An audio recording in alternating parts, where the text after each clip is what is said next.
హల్లెలూయా. కాబట్టి మన దీనదశలో ఉన్నప్పుడు దేవుడి వైపు తిరగాలి, ప్రభువు వైపు తిరగాలి, ప్రభువు ముందు పశ్చాత్తాపం పొందాలి. మనం పొందుతున్న వ్యక్తులుగా మారితే మన జీవితాలు దేవుడు జ్ఞాపకం చేసుకుంటాడు. దేవుడి స్తోత్రం. న్యాయాధిపతుల గ్రంథం 17వ అధ్యాయం, న్యాయాధిపతుల గ్రంథము 17వ అధ్యాయము 28వ వచనం ధ్యానం చేసుకుందాం. చదవండి. అది సీదోనుకు దూరమైనందునను వారికి అన్యులతో సాంగత్యమేమీ లేనందునను వారిలో ఎవడనో తప్పించుకొనలేదు. అది బెత్లెహేము. న్యాయాధిపతుల గ్రంథం 17వ తీసింది మీరు, అదే తీస్తారా? ఒక్కసారి దేవుడికి మహిమ కలుగును గాక. హల్లెలూయా, హల్లెలూయా. ఒకసారి న్యాయాధిపతుల మధ్య ఒకసారి పేజీ నెంబర్ చెప్పమ్మా. Page number 100. హల్లెలూయా. దేవుడికి మహిమ కలుగును గాక. హల్లెలూయా. చూడండి, ఇక్కడ దేవుడి వాక్యం ఒక్కసారి మన గమనిద్దాం. న్యాయాధిపతుల గ్రంథం 17వ వచనం, 17వ వచనం 28వ వచనం, 16వ అధ్యాయము 28వ వచనం. అప్పుడు సంసోను, యెహోవా ప్రభువా, దయచేసి నన్ను జ్ఞాపకం చేసుకొని, దేవా దయచేసి ఈసారి మాత్రం నన్ను చాలు. దేవుడి స్తోత్రం. సంసోను దేవుడి మార్గంలో తప్పిపోయిన వాడు. దేవుడి చిత్తాన్ని పక్కకు పెట్టి, దేవుడి ఆలోచనలు పక్కకు పెట్టి, దేవుడిచ్చిన బలాన్ని సరిగా ఉపయోగించక, దేవుడు మార్గంలో ఉండక తప్పిపోయినప్పుడు సంసోను జీవితం అంతా కూడా కష్టాల్లో పడింది. బాధల వంటి పరిస్థితుల జీవితం పడిపోయింది. సుఖమైన జీవితాన్ని దుఃఖకరంగా మారుతున్న పరిస్థితులు పడిపోయారు. చివరికి సుఖము లేక, సంతోషము లేక, ఆనందము లేక, సరసాల వంటి బంధకాల్లో అంధకారంలో ఉన్నవాడిగా మారిపోతున్నప్పుడు పశ్చాత్తాపం వచ్చింది. దేవుడి స్తోత్రం. నేను దేవుడిచ్చిన బలాన్ని నీ దేవుడి కోసం వాడలేదే, దేవుడిచ్చిన శక్తిని దేవుడి కోసం వాడలేదే, నేను ఆ సొంత ఆలోచనతో పరిగెత్తి ఈనాడు నా జీవితం అంతా కష్టాల్లో, బాధల్లో, కన్నీళ్ళలో ఉంది.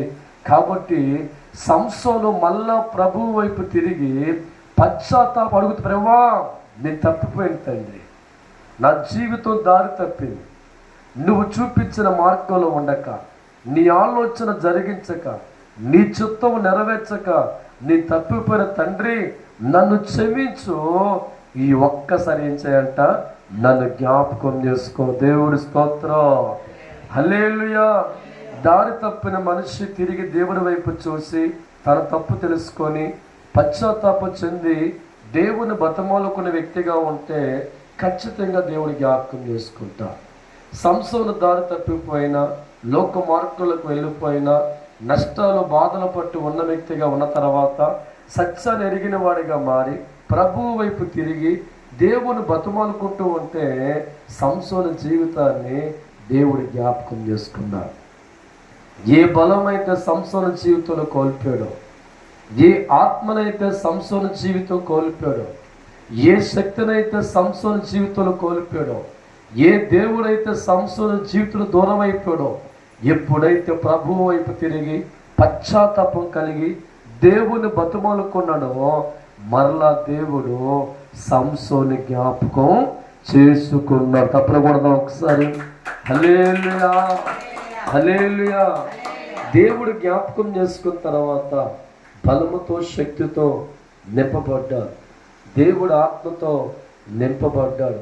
అభిషేకం ద్వారా, ఆ శక్తిని ద్వారా గత కాలములో ఏ పనైతే దేవుడు వదిలిపెట్టాడో, ఏ మార్గాన్ని విడిచిపెట్టాడో, తన జీవితం ఉండగా ఆ పనిని ఏం చేశాడంట, కొనసాగించాడు. దేవుడి స్తోత్రం.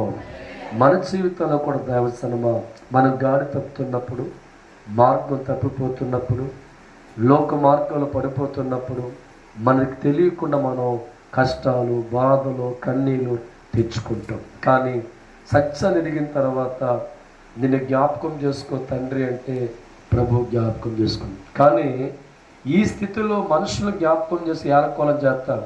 నీకు ఇలాగే ఉండాలి, నీకు ఇలాగే జరగాలి. మనుషులు మన జీవితాలు కష్టాల్లో జ్ఞాపకం చేసుకుంటారంటే 4 మాటలు ఎక్స్ట్రా కలిపి నీకు ఇలాగే జరగాలంటారు తప్ప నీ జీవితాన్ని జ్ఞాపకం చేసుకొని ఆదరించే మనుషులు కనబడరు.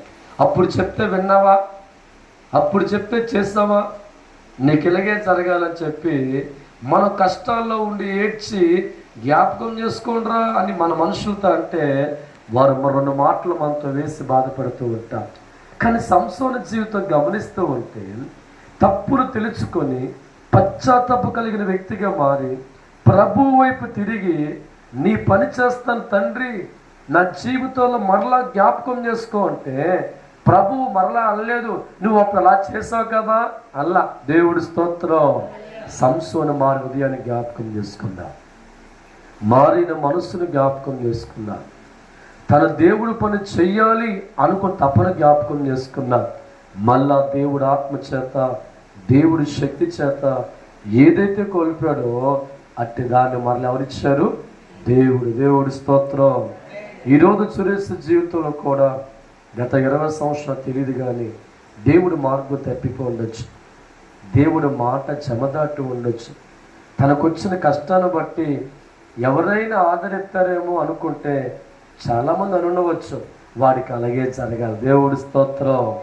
కానీ దేవుడి వైపు తిరిగి పశ్చాత్తాపం కలిగి ఉండి తెలుసో తెలియక జారిపోయానయ్యా, నీ వైపు తిరుగుతున్నాను తండ్రి, నాకు నువ్వు తప్ప ఎవరున్నారు ప్రభా, చాలా దీనత్వం గెలిపానయ్యా, నీవే నన్ను కాపాడాలి తండ్రి అని ప్రభు వైపు తిరిగినప్పుడు ప్రభు అన్నాడు, నువ్వు అప్పుడు తిరిగి అల్లా. దేవుడి స్తోత్రం. సురేష్ని జ్ఞాపకం చేసుకుని దేవుడి స్తోత్రం. 8 సంవత్సరాల పాటు దేవుడు జ్ఞాపకం చేసుకొని తన రెక్కల కింద జీవితాన్ని కాపాడి ఆయుష్కాలం ఇచ్చి ఎంత అనారోగ్యం ఉన్నా దేవుడి శక్తిని బట్టి, దేవుడి బలాన్ని బట్టి ఆ బిడ్డ నడవడానికి దేవుడి జ్ఞాపకం. దేవుడి స్తోత్రం. అందుకే మన జీవితాల్లో దశలో ఉన్నప్పుడు, అదృష్టంలో ఉన్నప్పుడు, 4 రూపాయలు నిండుగా కలిగి ఉన్నప్పుడు మనం అందరికీ జ్ఞాపకం వస్తాం. తోబుట్టు జ్ఞాపకం వస్తాం, చుట్టాలకి జ్ఞాపకం వస్తాం. నువ్వు కళ్ళకు వచ్చావే రాత్రి వస్తారు. దేవుడి స్తోత్రం. హల్లెలూయా. కానీ మన కష్టాల్లో ఉన్నప్పుడు ఏ కళ ఎవరికి రాదు, మన బాధల్లో ఉన్నప్పుడు ఎవరికి దర్శనం రాదు, మన కన్నీరు వంటి పరిస్థితుల్లో ఉన్నప్పుడు, అనారోగ్యంతో ఏడుతున్నప్పుడు, బాధల్లో ఉన్నప్పుడు ఏ ఒక్క మనిషి కూడా నువ్వు నా కళ్ళకు వచ్చావు, నువ్వు జ్ఞాపకం వచ్చావని చెప్పి ఇంటికి వచ్చి పలకరించి ఆదరించే మాటలు ఏ మనిషి కనబడ్డు. దేవుడి స్తోత్రం. కానీ ఒక్క దేవుడు అంటున్నా, నువ్వు పశ్చాత్తాపంతో నా వైపు తిరిగిన దినాన్న నువ్వు కష్టాల్లో ఉంటే జ్ఞాపకం చేసుకుంటా, నువ్వు బాధల్లో ఉంటే జ్ఞాపకం చేసుకుంటా, నువ్వు అనారోగ్యంతో ఉంటే జ్ఞాపకం చేసుకుంటా. జ్ఞాపకం చేసుకున్న దేవుడు ఏమవుతానంట, కోల్పోయినవన్నీ కూడా మరలా ఇచ్చి తప్పకూడదు. దేవుడి స్తోత్రం. హల్లెలూయా, హల్లెలూయా. నిర్గమకాండం 2వ అధ్యాయము 23వ వచనం ధ్యానం చేసుకుందాం. నిర్గమకాండం 2:23 చదవండి ఒకసారి. అలాగున అనేక దినములు జరిగిన మీదట ఐగుప్తు రాజు చనిపోయాను. ఇశ్రాయేలీయులు తాము చేయుచున్న వెట్టి పనులను బట్టి నిట్టూర్పులు విడిచి మొరపెట్టుచుండగా తమ వెట్టి పనులను బట్టి వారు పెట్టిన మొర దేవుని యొద్దకు చేరెను. కాగా దేవుడు వారి మూలుగు విని అబ్రహాము యాకోబులతో జ్ఞాపకము చేసుకొని చాలు. దేవుడి స్తోత్రం. 400 సంవత్సరాల పాటు ఈ ప్రజలు చాలా బాధలు పడుతూ ఉన్నారు. వారు అనుకున్నారు, ఏదో ఒక రాజు మా జీవితాలు జ్ఞాపకం చేసుకుంటే బాగుంది అనుకునే బ్రతికారండి. 400 సంవత్సరాలు వారి జీవితాల్లో మనుషులు జ్ఞాపకం చేసుకోవాలి, బంధువులు జ్ఞాపకం చేసుకోవాలి, ఏదో ఒక రాజు మాకు కావాలి అనుకున్నంత కాలం వారికి ఎవరు జ్ఞాపకం చేసుకోవాలి. అర్థమైంది వాళ్ళకి. మా జీవితాలు మారాలంటే, మా బాధలు పోవాలంటే, మా కన్నీరు తొడవబడాలంటే ఒక రక్షకుడైన దేవుడి జ్ఞాపకం చేసుకొని చేతులు పైకెత్తడం ప్రారంభించాను. దేవా, రక్షకుడా, నీ పేరు మాకు తెలియదు, మా జీవితాలు బానిసగా ఉన్నాయి, మీ కష్టాల వంటి పరిస్థితుల్లో ఉన్నాం, వెట్టి చాకిరి పనిలో ఉన్నాం, మాకు జీవితంలో సుఖములే తండ్రి అని ఎవరికి మొరపెట్టారంట? చేతులు పైకెత్తి దేవుడికి. దేవుడి స్తోత్రం, హల్లెలూయా. ఎందుకు ఇంత టైం వరకు పట్టింది? 400 సంవత్సరాలు. ఆలోచిస్తావా? ఈ 400 సంవత్సరాలు కూడా వారి మనస్సు పైకెత్తల, వారి హృదయాలు పైకెత్తల. భూలోకంలో ఉన్న రాజుల వైపే చూశారు. ఏదో ఒక రాజు మా జీవితాలు జ్ఞాపకం చేసుకుంటే చాలు మేము ఈ శ్రమలో అనుకున్నారు కనుక 400 సంవత్సరాలు పట్టింది. కానీ వారు దేవుడి వైపు ఎప్పుడైతే తిరిగారో, ప్రభు వైపు ఎప్పుడైతే తిరిగారో, కన్నులు ఎప్పుడైతే పైకెత్తారో, మనస్సులో రక్షకుడు ఉన్నాడు పరలోకంలో, ఆయన వల్ల మా జీవితాలు బాగుపడతనుకున్నారో, వారు మొర్రపెట్టుచుండగా, వారు విజ్ఞాపన చేయుచుండగా, ఆనాడు అబ్రాముకి యాకోబు ఇస్సాకు ఇచ్చిన వాగ్దానం దేవుడి జ్ఞాపకము చేసుకొనెను. దేవుడి స్తోత్రం, హల్లెలూయా. ఒక్కసారి ఆలోచించేద్దామా, వారి జీవితాలు దేవుడి జ్ఞాపకం చేసుకున్న తర్వాత అనుకున్నాడు, ఇక వారు ఆ కష్టాల్లో ఉండకూడదు ప్రభు అనుకుంటున్నారు. వారి జీవితాలు ఇంతకాలం బాధల్లో ఉన్నారు, ఇంతకాలం కష్టాల్లో ఉన్నారు, ఇంతకాలం శ్రమలో ఉన్నారు కనుక, నా జ్ఞాపకం చేసుకున్న తండ్రిగా ఉన్నాను కనుక ప్రభు అనుకుంటున్నాడు, ఇక వారి జీవితాలు కష్టాల్లోంచి విడిపించాలా, బాధల్లోంచి విడిపించాలా, కన్నీళ్ళలో విడిపించాలనుకొని స్వయాన దేవుడు ఈ లోకానికి దిగి వచ్చి వారి జీవితాలు చేయి పట్టుకొని పగల మేఘస్తంభంగా, రాత్రి అగ్నిస్తంభంగా ఉండి నడిపించేవాడిగా మారుతూ దేవుడు కోరుకున్న స్థలానికి అనుకున్న ప్రజలు నడిపించాడు. దేవుడి స్తోత్రం. ఈరోజు వీళ్ళ జీవితంలో కూడా గతకాలం అంతా 8 సంవత్సరాల క్రితం అలాగలా చూశారు. దేవుడి స్తోత్రం, హల్లెలూయా. కానీ దేవుడి వైపు చూడాలి, తండ్రి వైపు చూడాలి, ప్రభు వైపు చూడాలి. నా బతుకు వెలిగించబడాలంటే, నా జీవితం వెలిగించబడాలంటే ప్రభు వైపు చూడాలనుకున్న మరుక్షణమే దేవుడు వారి జీవితాలు జ్ఞాపకం చేసుకోవాలి. నిజంగా చెప్తున్నానండి, ఈరోజు సురేష్ మనతో ఉన్నారంటే కారణం ఒక ఆయన జ్ఞాపకం. ఎవరైనా దేవుడి తప్పలకూడదు. హల్లెలూయా, హల్లెలూయా. డాక్టర్లు అంటారు ఎలా రన్ ఉన్నామంటారు, డాక్టర్లకే మర్చిపోతుంటుంది ఆ బాడీ కండిషన్ చూసి. కానీ దేవుడి జీవితం జ్ఞాపకం చేసి కారణం ప్రభు వైపు తిరిగాం. ఇశ్రాయేలు ప్రభు వైపు తిరిగినప్పుడు దేవుడి జ్ఞాపకం చేసుకుంటే ఆ కష్టాల్లో ప్రభుత్వం. సంసోను ప్రభు వైపు తిరిగితే దేవుడి జ్ఞాపకం చేసుకుంటే పాతాళమనే మరణం అప్పగించాల. ఈరోజు నీ జీవితాన్ని కూడా మనుషులు జ్ఞాపకం చేసుకోవాలా, బంధువులు జ్ఞాపకం చేసుకోవాలా, స్నేహితులు జ్ఞాపకం చేసుకోవాలా. నువ్వు ప్రాణాపస్థితిలో ఉన్నప్పుడు నువ్వు పెట్టిన మొర ప్రభు వైపు తిరిగిన విధానం బట్టి నిన్ను జ్ఞాపకం చేసుకున్నాడు పరమ తండ్రైన దేవుడు. దేవుడి స్తోత్రం. 1 సమూయేలు గ్రంథం 1వ అధ్యాయము 10వ వచనం ముగించుకుందాం. 1 సమూయేలు గ్రంథం 1వ అధ్యాయము 10వ వచనం చదవండి ఒకసారి. 10వ వచనం.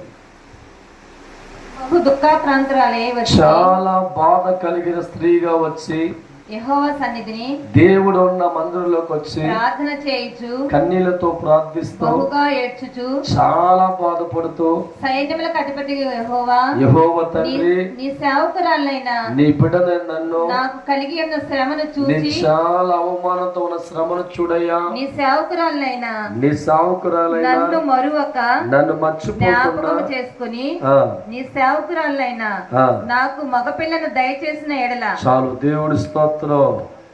ప్రతిరోజు కూడా దేవుడు మందిరికి వచ్చి వెళ్తుంది కానీ ఈ మాట ఇప్పుడు ఉపయోగించాల.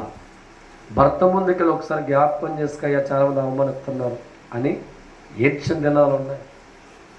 లోకంలో డాక్టర్ ముందుకి వెళ్ళి దండం పెట్టి, బాబు మీకు నమస్కారం పెడితే ఎంత ఖర్చు అయినా పర్వాలా, నాకు ఏదో రూపంలో సంతానం కలిగించమని జ్ఞాపకం చేసుకోమని. చివరికి నాటు మందుల వజ్జుడికి వెళ్ళి అక్కడ కూడా, బాబు నీకు ఎన్ని రూపాయలు ఇస్తానో నాకు బిడ్డలు పుట్టే మార్గం చూపించమని జ్ఞాపకం చేసుకోమని. కానీ ఏ దినము కూడా గత కాలంలో దేవుడి మందిరికి వస్తుంది వెళ్తుంది, దేవుడి సన్నిధికి వస్తుంది వెళ్తుంది.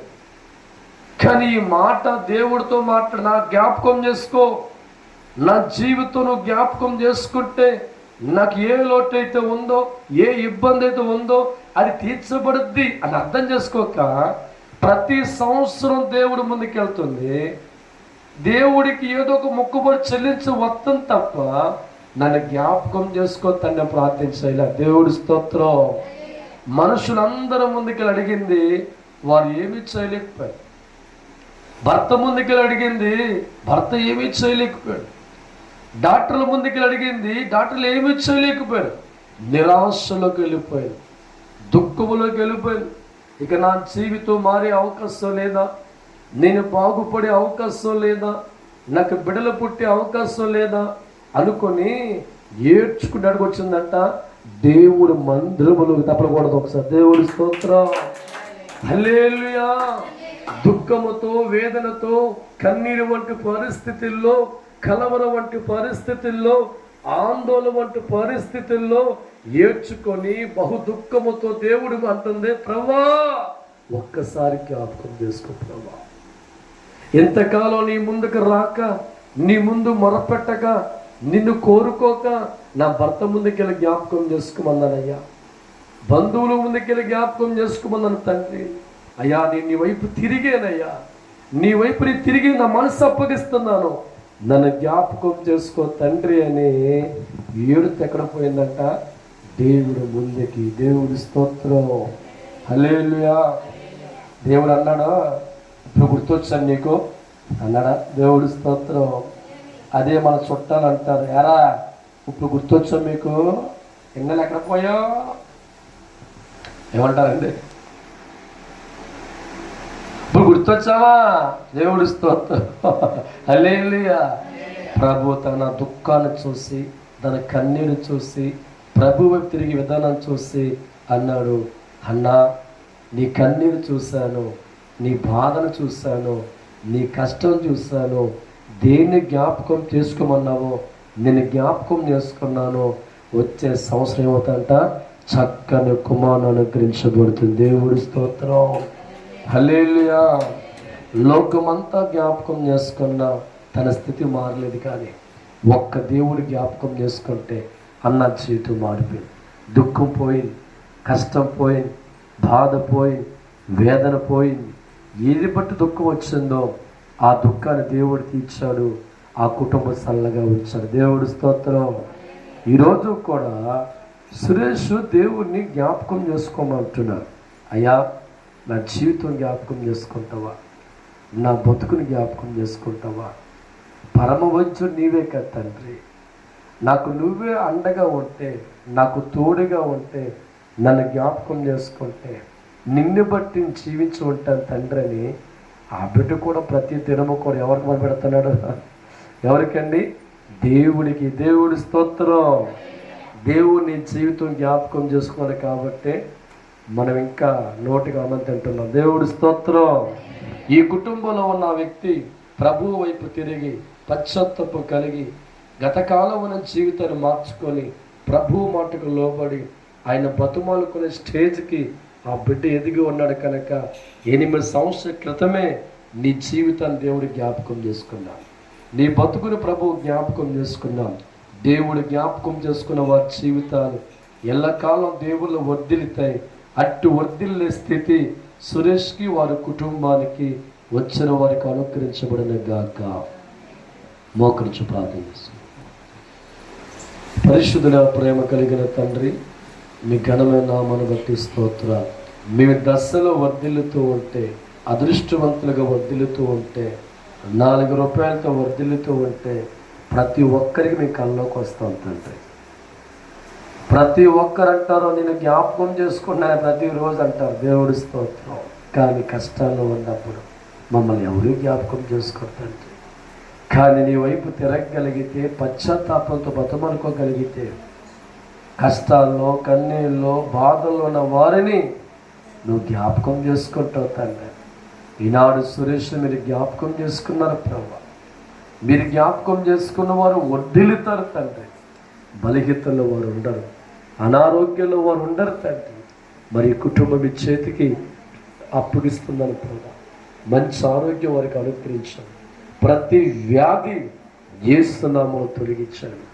వైద్యులు ఏదైతే ఉందని చెప్పారో ఆ బలిగిన సిలువ రక్తములు కడగండి ప్రభా. నీ గాయాల్లో ఉన్న స్వస్థత ఆ బిడ్డకి మెడిసిన్ కాంస అభిషేకం కుమారుడా, మనిషి నా వైపు తిరిగినప్పుడు, పశ్చాత్తాపం కలిగినప్పుడు, తప్పు నొప్పుకున్నప్పుడు వారికి మార్గం అవుతాను, వారికి తోడే ఉంటాను, నేనే వారికి సహాయం చేస్తాను. ధన్యవాదాలు ప్రభా. ఈ కుటుంబం మీ చేతికి అప్పగిస్తుండగా కుటుంబ సభ్యుల్ని, వారి బిడ్డల్ని, కలిగిన భార్యని ఆస్వాదించండి. ఇక్కడ కూర్చున్న బిడ్డలు ఆస్వాదించండి. నాతో వచ్చిన వారు దీవించండి. ప్రతి ఒక్కరిని పేరు పేరున ఆస్వాదించమని, ప్రాముఖ్యముగా దేని నిమిత్తమైతే ప్రార్థన పెట్టారో అట్టి స్వస్థత సురేష్కు అనుగ్రహించమని యేసుక్రీస్తును అడుగుచున్నాము తండ్రి. యేసు రక్తమే చేయం, సిలువ రక్తమే చేయం, అపవాదికి నాశనము కలిగిన గాక. అందులో తినబడదాం. గాలము నుండి నేటి దినము వరకు, గడిచిన కాలము నుండి నేటి దినము వరకు కాపాడిన దేవా, ఆయుష్ ఇచ్చిన దేవా, కాపాడిన దేవా, ఆయుష్ ఇచ్చిన దేవా, గడిచిన కాలము నుండి నేటి దినము వరకు. తండ్రి యొక్కయు కుమారుడు పరిశుద్ధ నామములో సమస్త ఆశీర్వాద మరోసారి ఈ కుటుంబానికి అందించునుగాక. యేసు రక్తమే జయం, సిలువ రక్తమే జయం, అపవాదికి నాశనం కలుగునుగాక. తండ్రి ప్రేమ, క్రీస్తు కృప, పరిశుద్ధాత్మ సహవాసం సదాకాలం తోడై నిలిచునుగాక. అందరికీ వందనాలండి. ప్రభు దీవించును. God bless.